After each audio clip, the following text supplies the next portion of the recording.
Voter പട്ടികയ്ക്കെതിരെയുള്ള ആരോപണങ്ങൾ തിരിഞ്ഞുകുത്തുന്നതോടെ പ്രതിസന്ധിയിലായി ഇടത് വലത് മുന്നണികൾ. രമേശ് ചെന്നിത്തലയുടെയും വി ഡി സതീശന്റെയും ഇരട്ട വോട്ടിൽ മുഖം നഷ്ടമായി കോൺഗ്രസ്.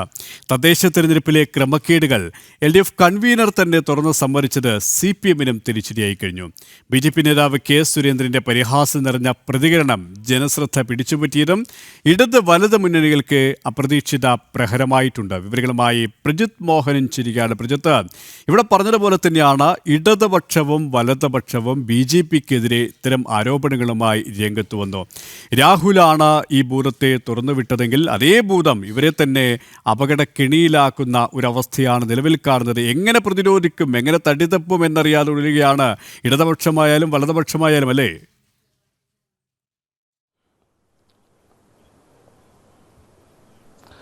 കോൺഗ്രസിനെ ഏറെ വെട്ടിലാക്കിയിട്ടുണ്ട്. ഒന്ന്, രാഹുൽ ഗാന്ധി തുറന്നുവിട്ടൊരു ഭൂതമാണ്. അതൊടുവിൽ സോണിയാഗാന്ധിയുടെ പൗരത്വം സംബന്ധിച്ച ചർച്ചകളിലേക്ക് വരെ, എങ്ങനെയാണ് പൗരത്വം കിട്ടുന്നതിന് മുൻപ് വോട്ടർ പട്ടികയിൽ സോണിയാഗാന്ധിയുടെ പേര് ഉൾപ്പെട്ടത് എന്നതടക്കമുള്ള ചോദ്യങ്ങളിലേക്ക് കാര്യങ്ങൾ എത്തി നിൽക്കുകയാണ്. അതുപോലെ തന്നെ വയനാട്ടിൽ പ്രിയങ്ക ഗാന്ധിയുമായി ബന്ധപ്പെട്ട് അവിടെ ചേർന്നിട്ടുള്ള ഇരട്ട വോട്ടുകളും കള്ളവോട്ടുകളും ഒക്കെ ഇപ്പോൾ BJP മുന്നോട്ട് വെച്ചിരിക്കുന്നു. അങ്ങനെ വലിയ രീതിയിലുള്ള പ്രതിസന്ധിയിലേക്ക് ദേശീയ തലത്തിൽ അവർ ഉന്നയിച്ച പല ആരോപണങ്ങളും പൊളിഞ്ഞു വീഴുന്നതും കണ്ടതാണ്. അങ്ങനെ ദേശീയ തലത്തിൽ വലിയ പ്രതിസന്ധി ഉണ്ടാകുന്നു. അതിന് പിന്നാലെയാണ് സംസ്ഥാനത്തെ കോൺഗ്രസ് നേതാക്കളുമായി ബന്ധപ്പെട്ടിട്ടുള്ള ഇരട്ട വോട്ട് ആരോപണവും സജീവ ചർച്ചയായത്. അത് രമേശ് ചെന്നിത്തലയ്ക്കും വി ഡി സതീശനും എൽദോസ് കുന്നപ്പള്ളിയും പോലെയുള്ള നേതാക്കളെ വരെ അത് ബാധിച്ചിട്ടുണ്ട് എന്നുള്ളതാണ് ഇതിൽ ഏറ്റവും ശ്രദ്ധേയമായിട്ടുള്ള കാര്യം. നമ്മൾ കോൺഗ്രസിൻ്റെ പ്രധാനപ്പെട്ട രണ്ട് നേതാക്കളായ രമേശ് ചെന്നിത്തലയ്ക്കും വി ഡി സതീശൻ്റെയും വോട്ടുകൾ സംബന്ധിച്ചുള്ള കാര്യങ്ങളിലേക്ക് ആദ്യം വരാം. അതിൽ രമേശ് ചെന്നിത്തലയ്ക്ക് ഹരിപ്പാട് മുനിസിപ്പാലിറ്റിയിലും അതോടൊപ്പം തന്നെ തൃപ്പൂണിത്തുറ പഞ്ചായത്തിലും അദ്ദേഹത്തിൻ്റെ കുടുംബത്തിനും വോട്ടുണ്ട് എന്നുള്ളതാണ് ഏറ്റവും പുതിയതായി പുറത്തു വന്ന വിവരം. BJP-യുടെ ആലപ്പുഴ സൗത്ത് ജില്ലാ അധ്യക്ഷൻ സന്ദീപ് വചസ്പതിയാണ് ഈ വിവരങ്ങൾ പുറത്തുവിട്ടത്. അത് പിന്നീട് വലിയ ചർച്ചയായി മാറിയിരുന്നു. ഒടുവിൽ ചെന്നിത്തല പറഞ്ഞിരിക്കുന്നത് താൻ ഇത് ഒഴിവാക്കാനുള്ള അപേക്ഷ നൽകിയിട്ടുണ്ട്, ഉദ്യോഗസ്ഥരുടെ ഭാഗത്തു നിന്നുള്ള വീഴ്ചയാണ് എന്നുള്ള ന്യായീകരണമാണ്. അതുപോലെ തന്നെയാണ് വി ഡി സതീശൻ്റെ വീടിരിക്കുന്നതും വി ഡി സതീശൻ്റെ ഓഫീസ് ഇരിക്കുന്നതും സംബന്ധിച്ചുള്ള പ്രശ്നം. വി ഡി സതീശൻ്റെ വീടിരിക്കുന്ന സ്ഥലത്താണ് അദ്ദേഹത്തിൻ്റെ കുടുംബത്തിന് വോട്ടുള്ളത്. എന്നാൽ വി ഡി സതീശൻ്റെ വോട്ട് വരുന്നത് അദ്ദേഹത്തിൻ്റെ ഓഫീസ് ഇരിക്കുന്ന സ്ഥലത്താണ്. അദ്ദേഹം താമസിക്കുന്ന സ്ഥലത്തല്ല, മറിച്ച് അദ്ദേഹത്തിൻ്റെ ഓഫീസ് ഇരിക്കുന്ന സ്ഥലത്താണ്. അപ്പോൾ അങ്ങനെയുള്ള പ്രശ്നങ്ങൾ വന്നിരിക്കുന്നു.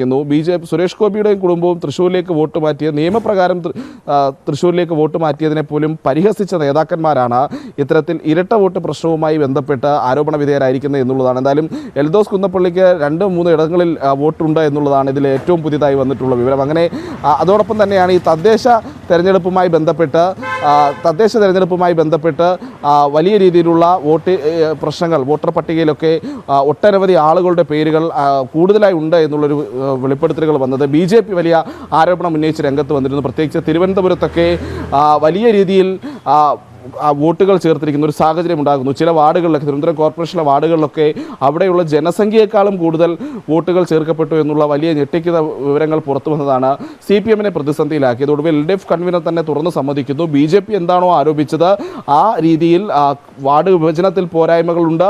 ഇതുവരെ ഉള്ളതിൽ ഏറ്റവും അബദ്ധം നിറഞ്ഞ വാർഡ് വിഭജനമാണ് ഇത്തവണത്തേത് എന്നുള്ളതായിരുന്നു LDF കൺവീനർ പറഞ്ഞത്. അദ്ദേഹം പിന്നീട് അതിനുശേഷമുള്ള തുടർ നടപടികളിലും വലിയ പ്രശ്നങ്ങൾ, അതായത് വോട്ടർ പട്ടിക അടക്കമുള്ള കാര്യങ്ങളിലും വലിയ പ്രശ്നങ്ങളുണ്ടെന്ന് തുറന്നു സമ്മതിക്കുന്ന ഒരു സാഹചര്യത്തിലേക്ക് കാര്യങ്ങളെത്തി. അങ്ങനെ സംസ്ഥാനത്തെ LDF-ന്റെ തിരഞ്ഞെടുപ്പ് മിഷണറിയുടെ, ഇലക്ഷൻ മിഷണറിയുടെ ഏറ്റവും ഉയർന്ന സ്ഥാനത്തിരിക്കുന്ന ആൾ തന്നെ പറയുകയാണ് തങ്ങൾക്കെതിരെയുള്ള ആരോപണങ്ങൾ, അതായത് CPM-നെ ചേർത്ത് നിർത്തിയുള്ള ആരോപണങ്ങൾ അത് ശരി തന്നെയാണ്. ആ വോട്ടർ പട്ടികയിൽ പ്രശ്നങ്ങളുണ്ട്, അത് പരിഹരിക്കേണ്ടത് സംസ്ഥാനത്തെ തിരഞ്ഞെടുപ്പ് കമ്മീഷനാണ് എന്നുള്ളതാണ്. അതായത് പാർലമെന്റ് തെരഞ്ഞെടുപ്പുമായി ബന്ധപ്പെട്ട് വരുമ്പോൾ അതിൽ തെരഞ്ഞെടുപ്പ് കമ്മീഷനെതിരെ മാത്രമായിട്ടല്ല CPM ആരോപണം ഉന്നയിക്കുന്നത്, അത് BJP-യെ കൂടി ചേർത്ത് നിർത്തിക്കൊണ്ടാണ്.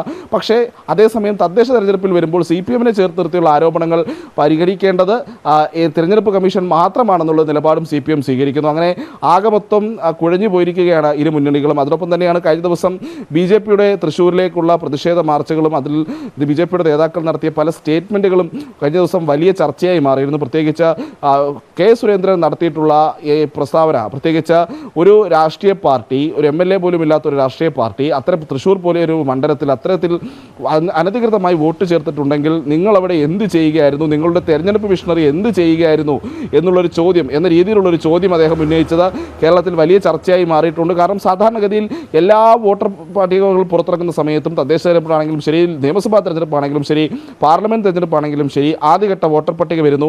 ആ വോട്ടർ പട്ടിക പുറത്തിറക്കുന്നത് സംസ്ഥാന സർക്കാരിൻ്റെ കീഴിലുള്ള റവന്യൂ വകുപ്പിന് കീഴിലുള്ള ഉദ്യോഗസ്ഥരാണ്. അവരാണ് ഈ വോട്ടർ പട്ടികയിൽ പേര് ചേർക്കുന്നതും പരിശോധനകൾക്കും എല്ലാം നേതൃത്വം നൽകുന്നത്. തെരഞ്ഞെടുപ്പ് സമയത്തേക്ക് വരുമ്പോഴാണ് കൂടുതൽ ഇതിൽ തെരഞ്ഞെടുപ്പ് കമ്മീഷന് റോൾ ഉണ്ടാകുന്നത് നമുക്ക് കൃത്യമായി അറിയാവുന്നതാണ്. അപ്പോൾ അത്തരത്തിൽ ചേർക്കപ്പെട്ട വോട്ടുകളിൽ പരാതി ഉന്നയിക്കാനുള്ള അവകാശം എല്ലാ രാഷ്ട്രീയ പാർട്ടികൾക്കുമുണ്ട്. അത് തെരഞ്ഞെടുപ്പിന് ഏറെ മുൻപ് തന്നെ വോട്ടർ പട്ടിക പുറത്തിറക്കുന്ന സമയത്ത് തന്നെയുണ്ട്. ഇത് ചെയ്യാതെ പിന്നീടുണ്ടാകുന്ന ഈ രീതിയിലുള്ള ആരോപണങ്ങളിൽ ഒടുവിൽ ഇപ്പോൾ പെട്ടിരിക്കുന്നത് കോൺഗ്രസ് നേതാക്കളാണ്. പ്രധാനമായും തദ്ദേശ തെരഞ്ഞെടുപ്പിലെ ക്രമക്കേടുകൾ തുറന്നു സമ്മതിച്ചതോടുകൂടി CPM-ഉം ഈ വോട്ടർ പട്ടിക ക്രമക്കേടുകളിൽ വലിയ വിമർശനങ്ങൾ ഏറ്റുവാങ്ങുന്നുണ്ട്. ഇപ്പോൾ BJP നേതാക്കൾക്ക് കൂടുതൽ CPM നേതാക്കളുടെയൊക്കെ ഇത്തരം വോട്ടർ പട്ടിക വിഷയങ്ങളൊക്കെ ചൂണ്ടിക്കാട്ടി രംഗത്ത് വരുന്നുണ്ട്. പ്രത്യേകിച്ച് ഏറ്റവും പുതിയതായി വന്നിരിക്കുന്നത് തൃശ്ശൂർ പൂങ്കുന്നത്തെ ഒരു CPM DYFI നേതാവിൻ്റെയും ഭാര്യയുടെയും വോട്ടുകൾ അത് വ്യാജരേഖ ഉണ്ടാക്കി ചേർത്തിരിക്കുന്നു എന്നുള്ള തെളിവുകളാണ് ഏറ്റവും പുതുതായി BJP പുറത്തുവിട്ടിരിക്കുന്നത്. അങ്ങനെ ദേശീയ തലത്തിലും സംസ്ഥാന തലത്തിലും BJP ലക്ഷ്യമിട്ട് ഇടത് വലത് മുന്നണികൾ കൊണ്ടുവന്ന ഈ കള്ളവോ അല്ലെങ്കിൽ ഇരട്ട വോട്ട് ആരോപണം ഇപ്പോൾ ഏറ്റവും കൂടുതൽ പ്രതിസന്ധി ഉണ്ടാക്കിയിരിക്കുന്നത് കോൺഗ്രസിനും CPM-നും തന്നെയാണ് എന്നുള്ളതാണ് ഒരു യാഥാർത്ഥ്യം. KP യെസ്, ക്രമക്കേടിൽ വെട്ടിലായി ഇടത് വലത് മുന്നണികൾ. പ്രജിത് മോഹനാണ് വിവരങ്ങൾ നൽകിയത്.